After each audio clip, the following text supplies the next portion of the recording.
banget. Aku lagi nyari referensi nih buat tugas sejarah Indonesia. Tugas? Emang tugas tentang apa? Tugas tentang peristiwa-peristiwa sekitar proklamasi kemerdekaan Indonesia. Wah iya, aku juga udah tuh tapi sedikit-sedikit. Emang ada berapa poin sih? Ada 3. Apa aja tuh? Yang pertama yaitu kekalahan Jepang. Yang kedua detik-detik proklamasi. Dan yang ketiga peristiwa Rengas Dengklok. Udah dapat apa aja nih?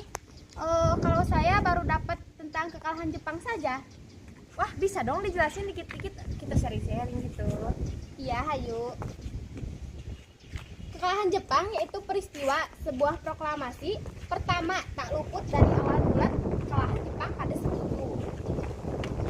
Hal tersebut berdampak besar bagi kemerdekaan sejarah Indonesia. Emang kenapa? Sebab dengan Jepang menyerah pada Sekutu, Indonesia terjadi vacuum of power. Wah, terus? Vacuum of power yaitu kekosongan kekuasaan. Oleh sebab itu, Indonesia harus segera memproklamasikan kemerdekaan Indonesia. Wah, aku juga ada nih dikit-dikit. Yap, sebelum merdeka, Indonesia berada di bawah kekuasaan Jepang. Nah, pada saat terjadi Perang Dunia Kedua, tahun 1945, Jepang sangat agresif nih melawan Amerika. Namun dengan kecanggihan senjata yang dimiliki Amerika, ada 2 negara nih yang dibom oleh Amerika ke Jepang. Tahu nggak kota apa aja? Enggak, kan aku belum nyari referensinya. Kalau aku kasih tahu nih ya, kotanya Hiroshima sama Nagasaki. Oh, terus? Peristiwa pengoboman tersebut membuat Jepang hancur dan terpuruk hingga mereka menyatakan diri nih menyerah kepada Sekutu.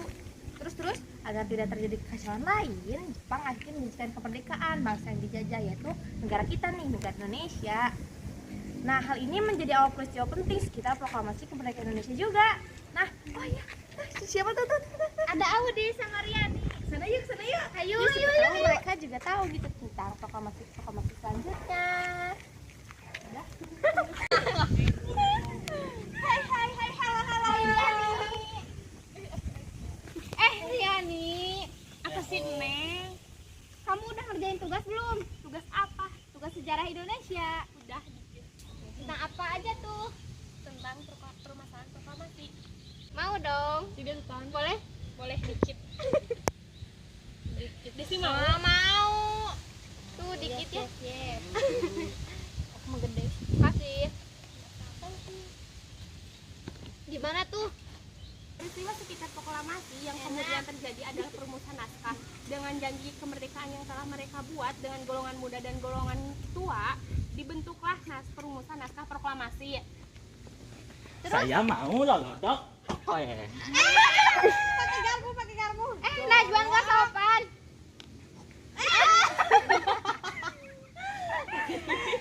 Neng, perumusan tersebut diadakan di kediaman Laksmana Meida yang kala itu menjabat sebagai kepala kantor penghubung angkatan laut Jepang. Rumah Meida dianggap paling aman untuk merumuskan naskah proklamasi yang diketik oleh Sayuti Melik.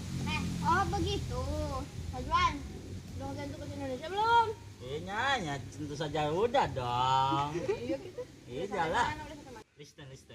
Are reading in it. Yes, go. Nasi mau ini dong. Dalam perannya, Soekarno merumuskan konsep proklamasi. Sedangkan Muhammad Hatta dan Ahmad Subarjo menyumbangkan pemikiran secara lisan. Terus? Detik-detik proklamasi kemerdekaan, peristiwa sekitar proklamasi yang tidak mungkin dilupakan adalah ketika detik-detik proklamasi kemerdekaan. Naskah proklamasi selesai disusun pada pukul 4 pagi menjelang subuh. Pada pukul 5 pagi, para pemimpin bangsa dan tokoh muda Indonesia keluar dari kediaman Laksamana Meida. Udah sini gabung. Kalau kamu gimana nih? Udah ada belum? Udah dong. Ayo baca. Coba cerita dikit kita sharing. Proklamasi kemerdekaan disepakati dan dibacakan pada pukul 10 di kediaman Soekarno, tepatnya di Jalan Pegangsaan Timur nomor 56 Jakarta.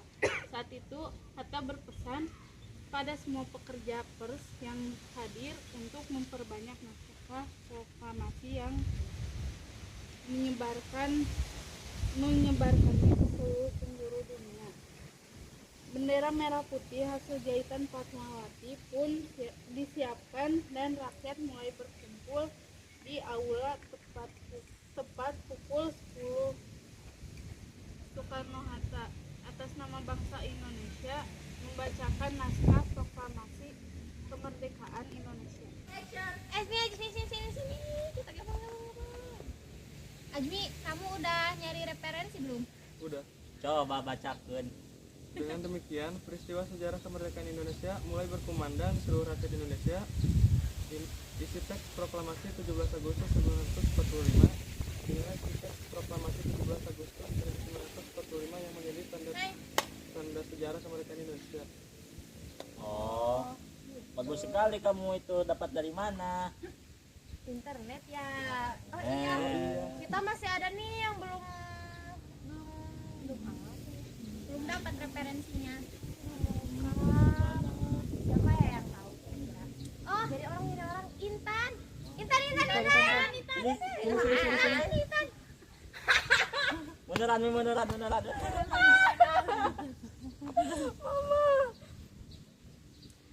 Tan, kita tadi udah ngebahas nih tentang tugas sejarah Indonesia. Kita masih belum puas nih. Kira-kira kamu ditambahkan gak ya? Kamu nanya. Iya, aku nanya.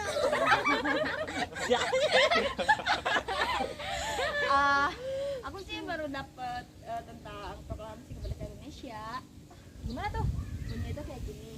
Kami bangsa Indonesia menyatakan dengan ini kemerdekaan Indonesia hal-hal mengenai pemindahan kekuasaan dan lain-lain diselenggarakan dengan cara seksama dan dalam tempo yang sesingkat-singkatnya. Jakarta, 17 Agustus 1945 atas nama bangsa Indonesia Soekarno-Hatta. Lagi dong. Udah masuk tuh. A few moments later. Juan, tahu nggak? Kapan masuk sekolah?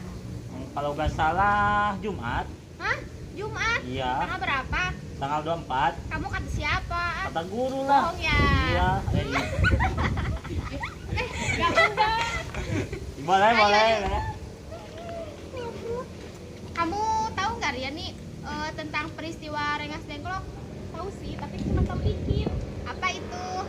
Golongan muda yang tetap bersikeras memaksa Soekarno dan Hatta untuk memproklamasikan kemerdekaan Indonesia selambat-lambatnya tanggal 16 Agustus 1945. Golongan muda yang dipimpin oleh Wikanda, Sukarni, dan Darwis pergi ke rumah Soekarno di Jalan Panggalasan Timur nomor 56. Namun ternyata Soekarno justru marah besar kepada mereka. Sambil menunjukkan lehernya, Soekarno mengatakan, "Ini goroklah leherku, saudara boleh membunuh saya sekarang juga. Saya tidak bisa melepas tanggung jawab saya sebagai ketua PPIKI.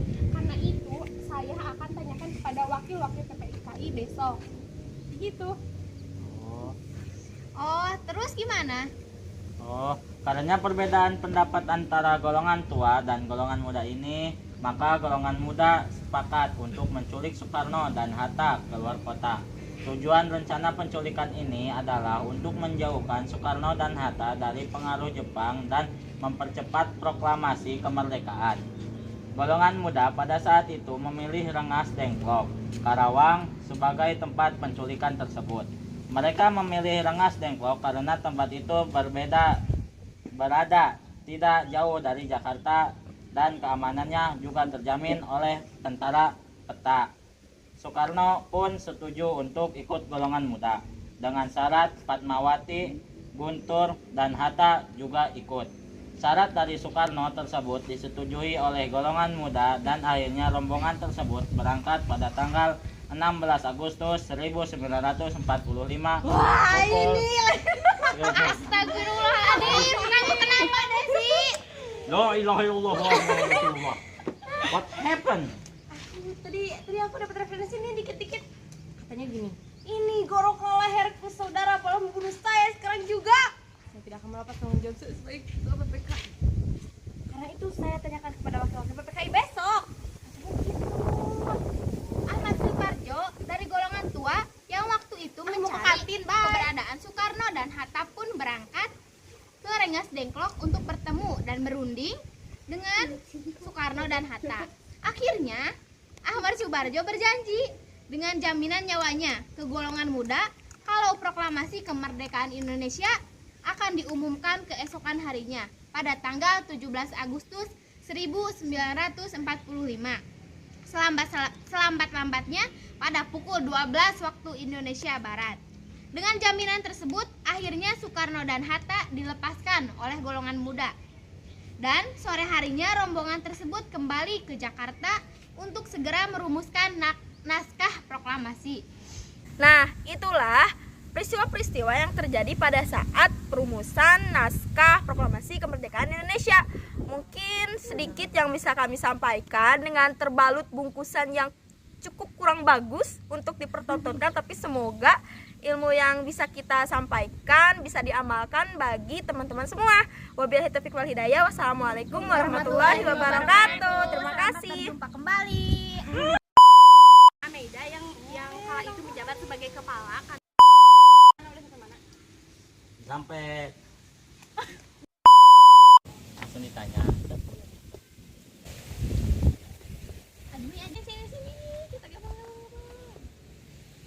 A few moments later.